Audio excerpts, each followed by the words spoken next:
Pastor Bugingo kyakoze muwala we kyewuunyisa wabula ate ye Mathias Walukagga abutudde ebyama ago n'agasingawo galindirire mu bujjuvu.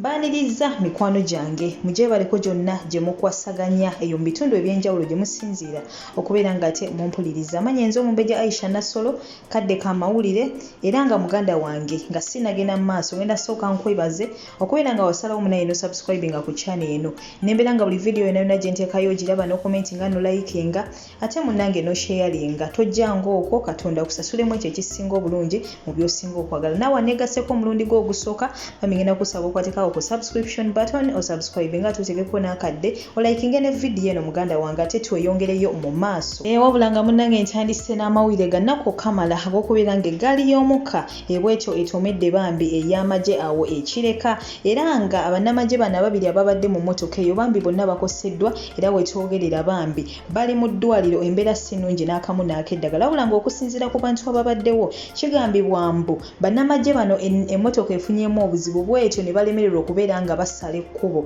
ate eggaali y'omukka ebadde batuuseeko era bwetyo nekola ki nebatomera. Wabula nga katubasabire katubateekemu essala basobole okubeera nga ate munange eno embeera gye bajingiddemu ate bagenda mu maaso n'okubeera nga bagivuunuka ne batereerera ddala bulungi nnyo bulungi ddala. Mu buufu bwe bumu nga nkyali mu mawulire gano ag'ennaku ate bwetyo nayo NTV bambi efiiriddwako omukozi waayo era nga bambi ono naye kabenje kaguddemu olunaku olwaleero era ng'ono bambi takisi yemutomedde abadde atambula eyo mu bitundu ate by'emubende bwetyo takisi gyevudde n'emukoona ate yo ne yeeyongerayo era musajja wattu bw'atyo bambi n'afiirawo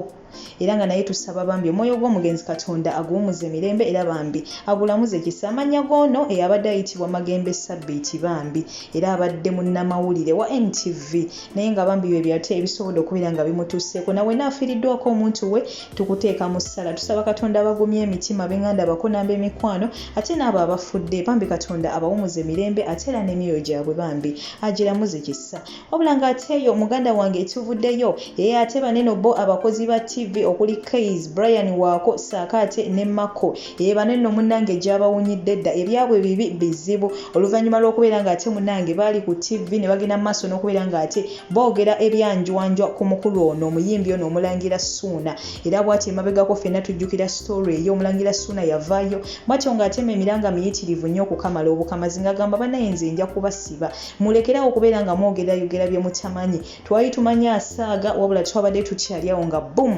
ekiwandiiko ekyo kyolaba ku screen yo nga munnange kifulumiziddwa era nga wetwogerera omukulu ono Keys Brian Waako Saakate ne Mako munnange babawenja buseenene era we batyo bano tetumanyi biki bigenda kuddirira wabula nga munnange katubasabire era banaye na buli muntu yenna ali eyo oba oli munnamawulire oba oli ani kogambanga olina programu ez'enjawulo z'okola ng'oyogera ku bantu bambi tusseemu ku bantu bano ebitiibwa yadde bakola amannya gaabwe naye te nabo bali emotional nga balina emotions ng'abantu banyiiga ate basanyuka so bwe tubanga tuboogerako yadde oli omuntu akoze ensobi ate tulekerawo okubeera nga tubakakkanya nnyo nabo bawulira bubi oba munfuna ate namwe baserebu abali eyo ng'okoze erinnya ebintu ebimu tubireke nga biri mayina ebintu ebimu bireke nga biri mayina bireke oba bakwogeddeko ki oba ki gwe kasita obanga omanyi si bituufu kubanga ekyamazima erinnya lyo ly'oba okoze buli omu aba akumanyi buli omu aba akwogera kuba bajja kunoonyereza buli kimu kyokola bakole ki bakyogereko so munnange onaaloopa abantu onootusaawa naye ng'ekisinga obukulu bannamawulire bambi tweddeko ku njogera yaffe ate nga twogera ku bantu kuba abantu abasinga obungi munnange bo waya zaabwe zivaako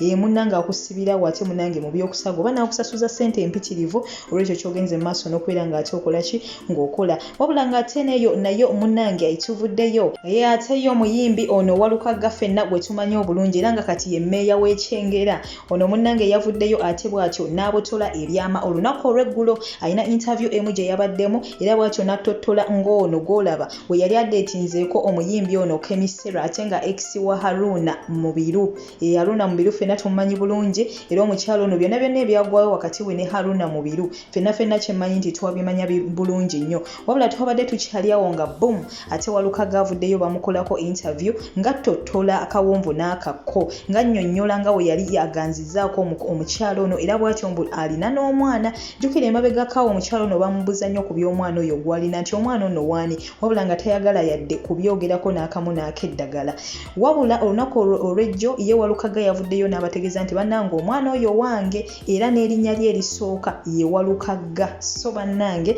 byebyo ate bigenda mu maaso mu makati g'abano. Wabula ng'era mu bufu bwe bumu tukyali ku Walukaga ekinajjukirwa nti mu nnaku eziyise ebya Vincent Ssegawa tebibadde birungi n'akamu n'akeddagala era abantu batuuka n'ekiseera ate ne batandika okubeera nga ate bamubika nti afudde ate ng'akyali mulamu. Era bw'atyo n'avaayo mu kkomera gye yali ali abantu gye bali balowooza nti oba afudde ennaku nga 2 emabega n'avaayo ate n'akola ki n'akomawo. Wabula bwe yakomyewo bannamawulire bangi nnyo bagenze maaso n'okubeera nga ate bamukolako interview nga bamubuuza kino na kiri. Wabula ate twabadde tukyali awo nga Walukaga afubutukayo gye yavudde naffe tetwategeddeyo wabula ye yazze ng'agamba nti ono omukulu ono Vincent Ssegawa yabadde alina kyabala era mbu tabangako musibe wabula munnange ono mbu kuva dda gino mizannyo gye egy'okubeera ng'akola stunts bw'atyo ne yeewamba ne balowooza nti bamuwambye bw'atyo n'awooza nti biki kwegamba yayogedde ebintu bingi era ye n'agamba nti ayagala police statement eragira ddala nti ddala omukulu ono Vincent Ssegawa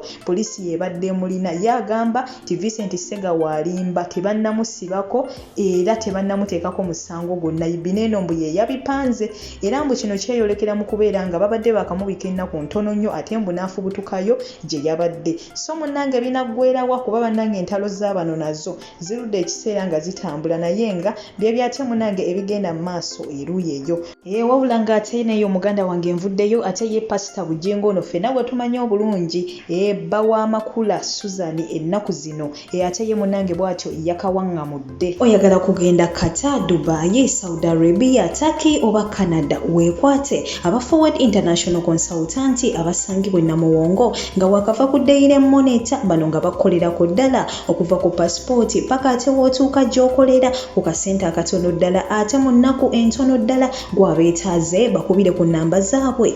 07083937 oba +974338184 ng'eyo ye nnamba yaabwe ey'ekkata eggwe ayagala okutambula weewala abafere ng'okolagana ne Forward International Consultant.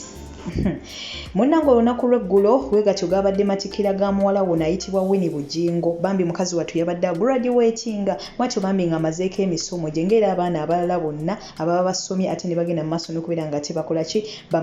bamalako. Wabula ekyasinze okuba abantu enkyukwe nti ku graduation y'omwana ono taata Pastor Bugingo munnange ye teyalinnyiddeyo ddala kinene mu butuufu kyaleetedde abantu bangi nnyo okulowooza ebintu eby'enjawulo ne balowooza kino na kiri ne beebuuza yiyi omusajja ono taata w'omwana omusajja ono ow'ekitiibwa ayinza atya obutalabika ku mukolo gwani ku mukolo gwa muwala we.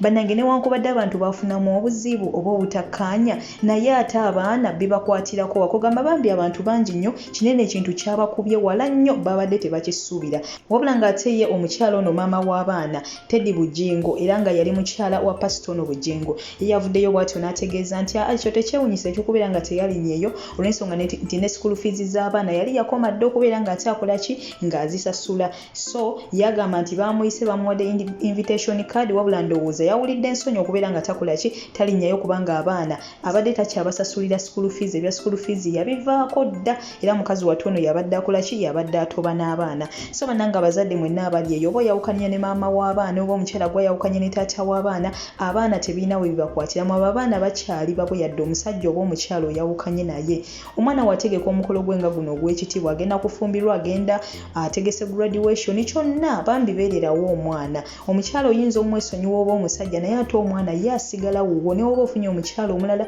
ne wozaala abaana abalala bano abaana basigala baabo oba oyagala oba toyagala. So bannange kino twabadde naffe tetukisuubira kyatukubye wala wabula nga basajja mwenna bannange gye muli n'abakyala mweddireko ddala. Nsigadde nze Omumbejja Aisha Nassolo bambi subscribing likinga video eno tekako akadde sharinga nkwagala nnyo nkuhagalira ddala akunkumira takumira mpeera nkomawo n'amawira amalala mangi nnyo mangi ddala kyengenda okusaba kimu toseetuka. Goodbye for now nkomawo.